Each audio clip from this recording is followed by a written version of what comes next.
성부와 성자와 성령의 이름으로 말씀드립니다. 아멘. 네, 오늘은 교회력, 교회가 이제 세상과 좀 다른 달력을 쓰는데요. 한 해를 마감하는 마지막 주일입니다. 매년 마지막 주일은 동일하게 왕이신 그리스도 주일로 저희가 지키는데요. 예수님이 우리의 참된 왕이십니다, 이런 고백을 하는 것입니다. 오늘 우리 예배의 고백을 통해서 참된 왕이신 예수 그리스도의 백성으로 살아가시는 여러분이 되시기를 바랍니다. 아멘. 예수님께서 이 땅에 가져오신 참된 정의와 평화를 이루어가며 살아가는 저와 여러분이 되기를 간절히 바랍니다. 아멘. 세상적인 방법이 아니라 예수님께서 직접 보여주신 것처럼 사랑과 섬김으로 이 땅에 하느님 나라를 이루어가는 거룩한 교회가 되기를 간절히 바랍니다. 옆에 분들하고 한번 인사 나눌까요? 예수님의 백성으로 살아갑시다. 예수님의 백성으로 살아갑시다. 예수님의 이름으로 축복합니다. 예수님의 이름으로 축복합니다. 축복합니다. 네, 왠지 마지막이라 그러면 좀 어떠세요? 좀 마음이 이렇게 생치해진다든지 그런 게 있지 않으세요? 잠깐 우리 눈을 감고 올 한 해를 잠시 돌아보기를 원합니다. 우리 왕이신 예수 그리스도 앞에서 우리의 삶을 다시 한번 잠시 되돌아봅니다. 희망차게 한 해를 시작했지만 여러 가지 어려움이 있었던 순간들도 있었습니다. 또 행복하고 감사했던 순간들도 우리에게 모두 있었을 것입니다.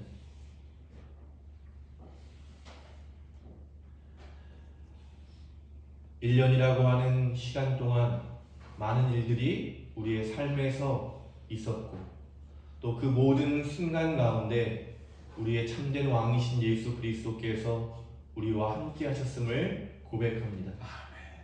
그 어떤 것도 주님 앞에 숨길 수 없음을 고백하며 우리가 잘못한 것들은 이 시간 회개하고 주님의 용서를 받는 시간 되기를 원합니다. 우리의 삶을 통해서 귀하게 은혜 내려주시고 열매 맺게 해주시고 우리를 살아가게 하신 주님 앞에 감사하는 마음으로 우리의 삶을 올려드리는 시간이 되기를 원합니다. 새롭게 우리에게 허락해 주시는 한 해를 감사와 기도로 시작하게 되기를 원합니다. 아멘. 아멘. 네, 한 해 동안 참 고생 많으셨고요. 수고하셨고 또 주님께서 여러분을 축복해 주시고 잊지 않고 계시다는 사실을 여러분 기억하시게 되기를 바랍니다. 아멘. 새로운 한 해 우리 주님과 함께 더욱더 깊은 관계 안에서 감사와 기도가 여러분의 삶을 앞에 있게 되기를 바랍니다. 아멘. 여러분 주보 한번 보시면은요, 그림을 한번 또 보시면 어떤 분이 익숙하지 않으세요? 어디선가 본 것 같은 그림인데 네. 다들 기억하시네요. 서울 주교회 성당, 서울시청 옆에 있는 성당에 가면 이렇게 제대에 이런 그림이 모자이크로 아름답게 되어 있는데요. 판토크라토르라고 하는 양식이에요. 판토크라토르. 좀 이렇게 유식해 보이려면 이런 단어들은 기억해 두시면 대성당에 가면 판토크라토르가 있다 이렇게 이야기하면 뭔가 있어 보이는데 만물의 지배자, 만능의 주님이시라는 그런 전형적인 모습이에요. 한 손을 들어 세상을 축복하고 계시고 오른손으로는 왼손으로는 성경책을 들고 계시는데 라틴어로 써있죠. 나는 세상의 빛이다. 이렇게. 근데 이런 모습이 아주 전형적으로 많은 성당에 가면 이 모습으로 꾸며지게 되어 있어요. 한 11세기 정도 여기 이런 양식이 정착이 됐고요. 많은 곳에 이런 비슷한 그림들이 있습니다. 그래서 오늘 왕이신 그리스도를 고백한다는 것은 이미지로 이렇게 세상을 축복하시고 진리인 말씀으로 세상을 비추고 계시는 모습, 그것이 우리가 잘 알고 있는 예수님의 이미지 중에 하나이죠. 그런데 이런 신적이고 권위 있는 왕의 모습으로 예수님을 이렇게 장식하는 그것에는요, 중세, 그러니까 고대 로마 제국이 멸망하고 중세가 자리 잡기까지 수많은 전쟁과 혼란 속에서 사람들이 정말 진정한 왕이신 예수 그리스도께서 빨리 오셔서 평화를 주셨으면 좋겠다라는 간절한 마음이 담겨 있습니다. 사실 이렇게 권위 있는 예수님의 모습의 뒤에는 불안하고 힘겹고 정말 전쟁 때문에 전쟁이 일어나면 정말 비참하잖아요. 비참한 인간들의 삶이 역으로 투영되어 있습니다. 그래서 중세 이후에 이런 그림들이 그려지다가 이제 르네상스라고 하는 시대, 중세의 마지막 부분이 되면은요, 예수님의 신적인 모습보다는 더욱더 인간적인 모습을 그리는 그림으로 변화되게 됩니다. 똑같은 예수님이지만 이렇게 근엄하고 위험 있고 세상을 심판하는 모습이 아니라 지금이라도 내 옆에 계시면서 내 이야기를 들어주시는 것 같은 그런 모습으로 더욱더 인간적인 모습을 강조하는 그림으로 변화되었는데요. 자비로운 표정, 또 옷도 굉장히 이렇게 보시면 권위 있는 옷이잖아요. 파란색이라든지 보라색이라든지 황제들이 입는 옷이 아니라 우리가 늘 접하게 되는 편안한 색깔의 옷을 입는 예수님으로 변화가 되게 됩니다. 여러분이 생각하시는 왕이신 그리스도의 모습은 어떤 모습이십니까? 내 삶을 단단하게 지켜주시는 그런 신적인 권위가 있는 모습이십니까? 아니면 내 옆에 계셔서 늘 나와 친밀한 교제를 나눠주시는, 마치 선한 목자가 양들을 지켜줄 때 뭐라고 말씀하셨죠? 내 양들은 내 음성을 알아차리고 듣는다 라고 하는 것처럼 친근한 모습으로 내 옆에 서 계십니까? 여러분이 생각하고 있는, 갖고 있는 이미지가 우리의 신앙의 모습을 보여주는 거죠. 저는 왕이신 근엄하고 위험 있는 모습도 좋지만 르네상스의 많은 화가들이 그렸던 것처럼 내 곁에 계시면서 사소한 것 같은 나의 이야기에 귀를 기울여 주시고 누구에게도 말할 수 없는 내 안의 고통과 슬픔을 공감해 주시는 예수님의 모습을 요즘 많이 생각하게 됩니다. 반대로 말하자면 제 삶에 그만큼 위로와 격려가 필요하기 때문이라고 생각이 듭니다. 여러분도 하느님 앞에 어떠한 것이 필요한지를 구체적으로 기도하시고 또 그런 위로를 받으시고 또 그런 은혜를 받으시는 여러분이 되시기를 바랍니다. 아멘. 오늘 복음서를 보면 참된 왕이신 예수 그리스도를 마주하고 있는 한 명의 인물이 있어요. 누구죠? 총독이었던 빌라도. 빌라도가 왕의 자리에 앉아있죠. 그가 총독, 왕을 대리해서 그 지역을 다스리는 대표자로 왕의 자리에 앉아있습니다. 예수님이 서 있는 자리는 어디죠? 심판받는 죄인의 자리에 서 계십니다. 굉장히 역설적인 모습이죠. 우리는 예수님을 왕으로 고백하는데 왕의 자리에 누가 있어요? 로마 황제를 대리하는 총독 빌라도가 서 있는 거예요. 그리고 우리의 왕이신 예수님은 어디 서 있어요? 심판대에 서 있죠. 빌라도가 예수님에게 확인하고 싶은 것을 보면은요, 한번 잘 생각해 보시면 좋을 거예요.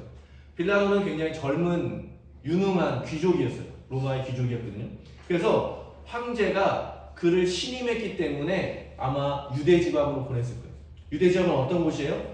다 민족, 유대인들뿐만 아니라 다양한 민족들이 혼합해서, 요즘도 마찬가지잖아요. 팔레스타인 사람들, 뭐 이슬람 사람들, 뭐 그리스도인들, 기독, 개신교, 천주교, 정교회 수많은 사람들이 거기에 모여 사는 곳이. 그래서 분쟁이 일어나기 쉬운 곳이고 또 로마 제국을 받아들이기보다는 배척하고 반란을 일으키는 곳이. 그래서 이제 그런 곳을 뭐 화약고 이렇게 말하잖아요. 조금만 충돌이 있으면 큰 전쟁으로 번지는 이유가 있기 때문에 보내면서 뭐라고 말했겠어요?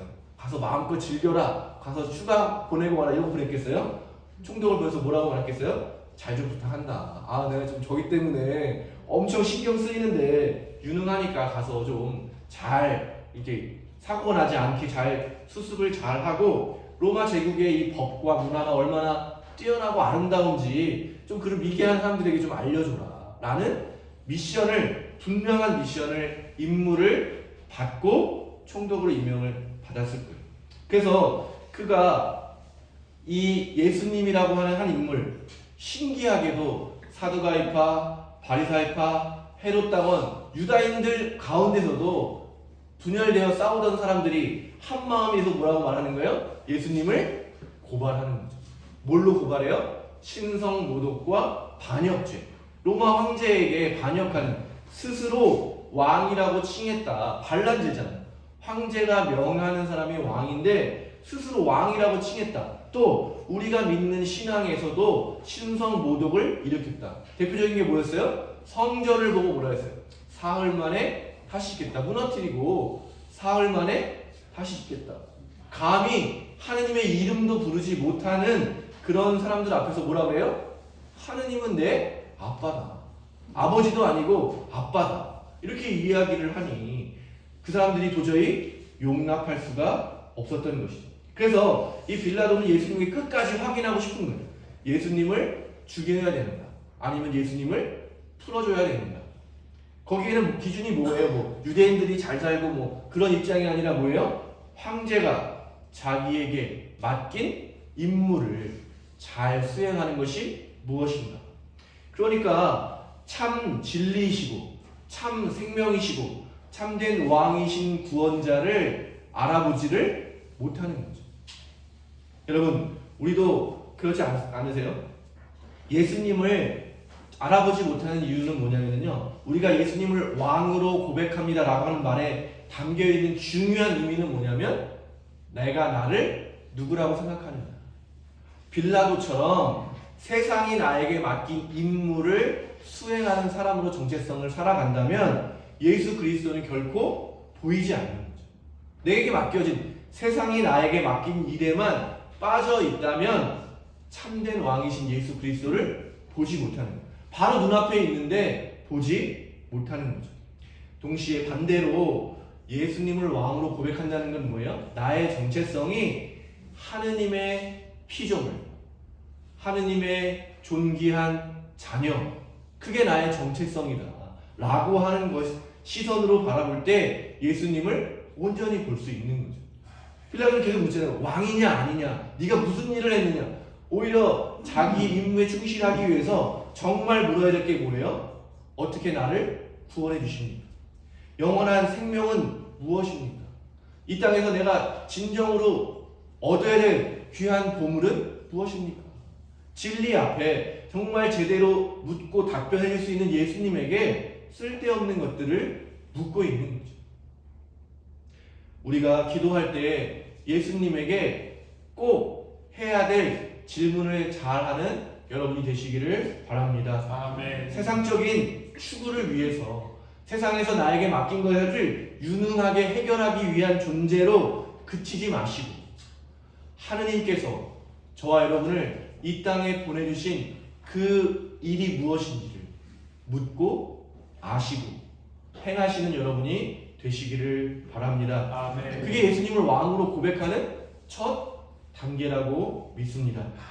여러분은 그저 세상에서 세상적인 일로 세상적인 만족을 하라고 만들어진 존재가 아니라 태초부터 우리에게 마련해 두신 참된 축복을 약속받은 귀한 왕 같은 자녀라고 하는 사실을 여러분 기억하시게 되기를 바랍니다. 아멘. 적당히 내 삶에서 빌라도처럼 세상적인 일에서도 성공하고 유능하게 해서 내가 좀 더 좋은 출세의 자리로 가는 것이 우리의 삶의 목표가 아니라는 것입니다.